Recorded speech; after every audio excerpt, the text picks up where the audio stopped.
Assalamualaikum warahmatullahi wabarakatuh. Kembali lagi dengan saya Hibatul Azizi.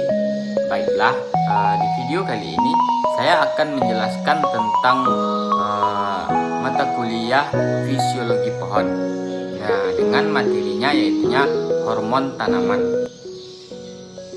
Baiklah, sebelum masuk ke dalam materi yang lebih lanjut, pertama kita harus mengetahui terlebih dahulu pertumbuhan dan perkembangan tanaman itu dipengaruhi oleh dua faktor, yaitunya ada faktor dari luar dan faktor dari dalam. Nah, di sini saya akan membahas tentang faktor dari dalam. Nah, faktor dari dalam sendiri yaitunya dipengaruhi oleh kondisi hormonal. Untuk itu, terlebih dahulu kita harus mengetahui apa sih yang dimaksud dengan hormon atau apa sih pengertian dari hormon. Nah, hormon adalah senyawa organik bukan nutrisi yang aktif pada konsentrasi rendah. Nah, yang mana yang disintesa pada bagian tertentu dari tanaman dan pada umumnya ditranslokasikan ke tempat lain di mana zat tersebut menimbulkan tanggapan atau respon secara baik secara biokimia, fisiologis maupun morfologis. Kemudian ada sintesis dan transfer. Nah, pada tumbuhan, hormon dihasilkan terutama pada bagian tumbuhan yang sel-selnya masih aktif membelah atau dalam tahap perkembangan pesat. Kemudian transfer hormon dari satu bagian ke bagian lainnya dilakukan melalui sistem pembuluh, yaitu ada sistem pembuluh xilem dan floem ataupun transfer antar sel. Nah, tumbuhan tidak memiliki kelenjar tertentu yang menghasilkan hormon. Kemudian ada zat pengatur tumbuhan. Nah, di sini senyawa organik selain nutrisi yang aktif pada konsentrasi rendah yang menyokong, menghambat atau secara kualitatif memodifikasi pertumbuhan dan perkembangan tanaman. Itulah yang dimaksud dengan zat pengatur tumbuh. Kemudian ada inhibitor, yaitu senyawa organik yang menghambat pertumbuhan secara umum dan tidak ada selang konsentrasi yang dapat mendorong pertumbuhannya. Kemudian ada retardan, yaitu suatu senyawa organik yang menghambat pemanjangan batang, meningkatkan warna hijau daun secara tidak langsung mempengaruhi pembungaan tanpa menyebabkan pertumbuhan abnormal. Itulah yang dimaksud dengan retardan. Dalam tanaman terdapat hormon pendorong dan hormon penghambat yang mana nanti dapat mempengaruhi laju pertumbuhan.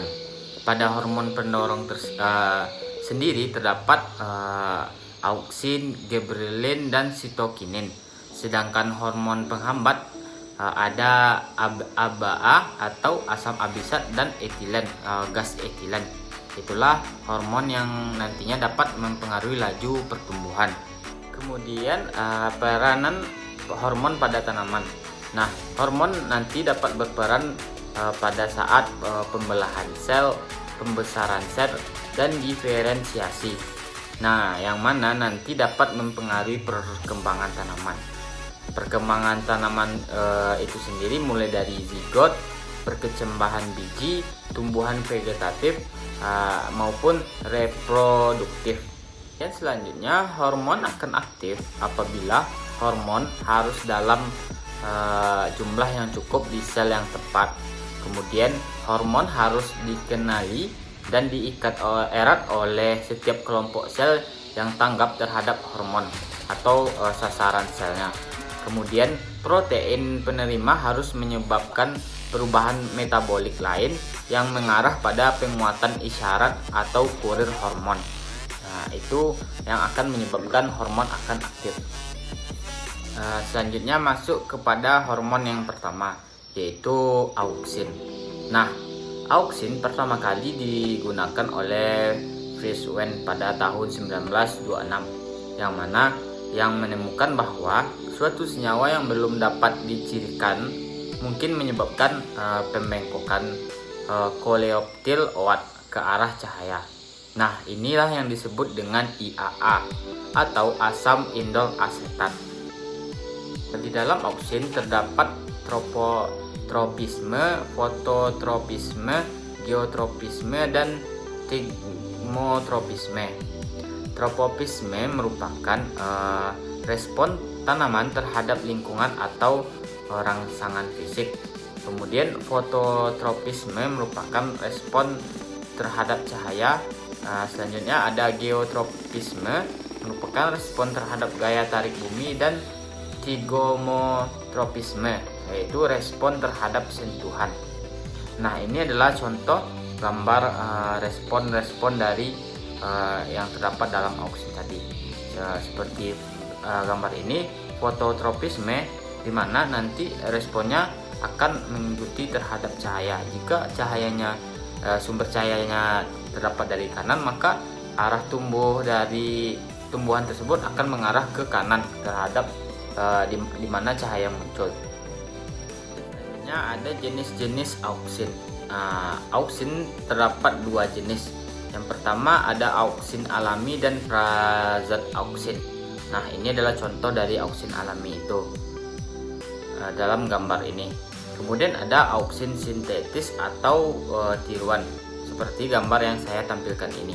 Ini adalah auksin sintetis. Selanjutnya ada fungsi dari auksin. Terdapat 6 fungsi dari auksin.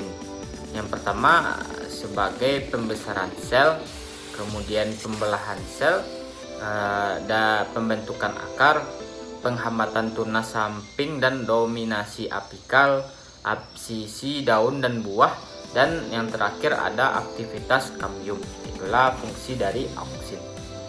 Kemudian ada mekanisme kerja auksin atau disebut juga dengan pemanjangan sel. Nah, yang pertama ada mempertahankan pH dinding sel 4. Nah, di sini mekanismenya dinding jadi longgar, tekanan dinding sel berkurang. Kemudian setelah dinding sel jadi longgar, maka air masuk ke dalam sel. Nah, nantinya akan terjadi pembesaran dan elongasi sel. Kemudian yang kedua ada mengaktifkan enzim-enzim yang berperan dalam pembuatan komponen sel. Atau setelah pembesaran sel, keutuhan dinding sel terganggu. Itulah mekanisme kerja auksin. Baiklah, selanjutnya ada hormon yang kedua, hormon giberelin. Nah, hormon giberelin merupakan turunan rangka N-giberelan. Giberelin bersifat asam, mempunyai satu gugus karboksil.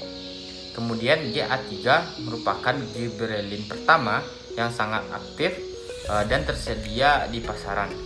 Kemudian giberelin ini terdapat pada tumbuhan-tumbuhan Angiospermae, Gymnospermae, paku-pakuan, lumut, ganggang, dan cendawan.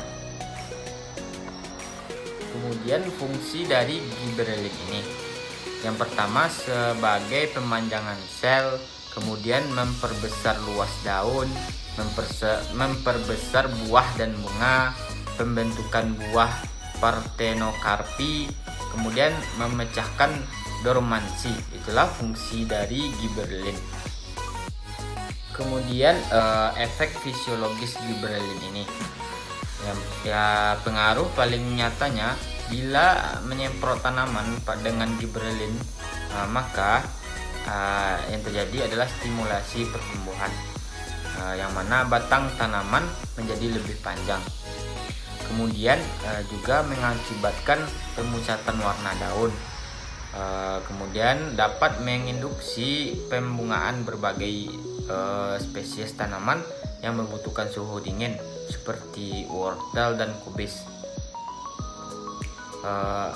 Jika giberelin ini disemprotkan ke tanaman kerdil yang akan tumbuh nantinya, tumbuhan kerdil ini akan tumbuh normal karena dengan hanya 0,001 mg sudah cukup untuk pemanjangan batang. Kemudian mekanisme kerja giberelin pada proses perkecambahan, di mana nantinya mendorong aktivitas enzim-enzim hidrolitik pada proses perkecambahan. Kemudian gibberellin didifusikan ke lapisan aleuron, dibuat enzim hidrolitik.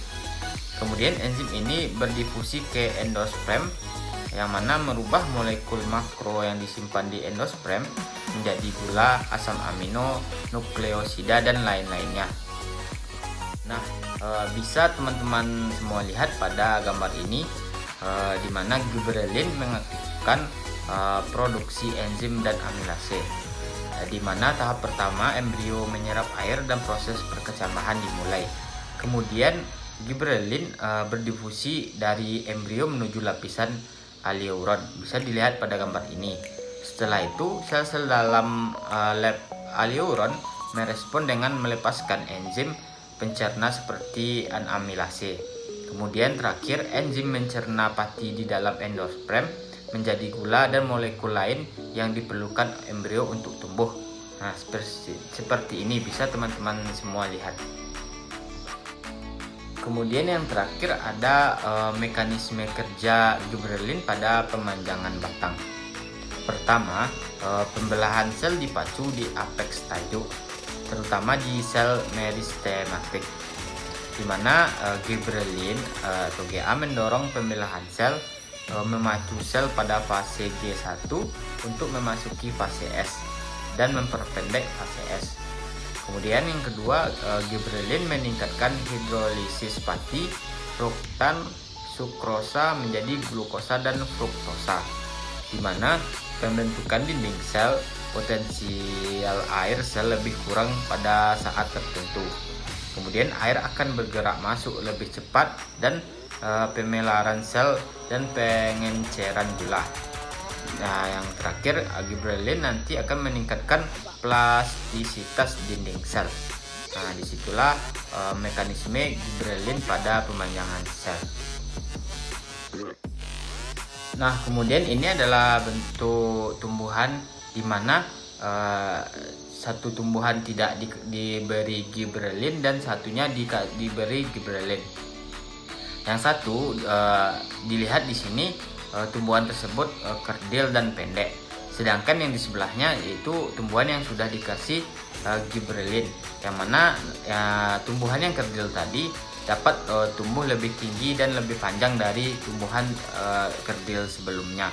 Itulah efek yang diakibatkan oleh pemberian gibberellin.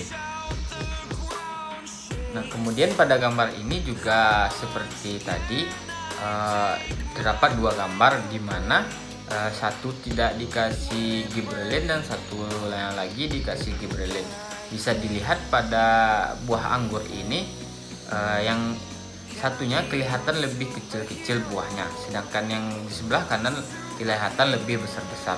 Nah, itulah efek yang diakibatkan apabila pada tumbuhan diberikan gibberellin, dapat menopang pertumbuhan buah maupun tumbuhan yang kerdil menjadi lebih tinggi.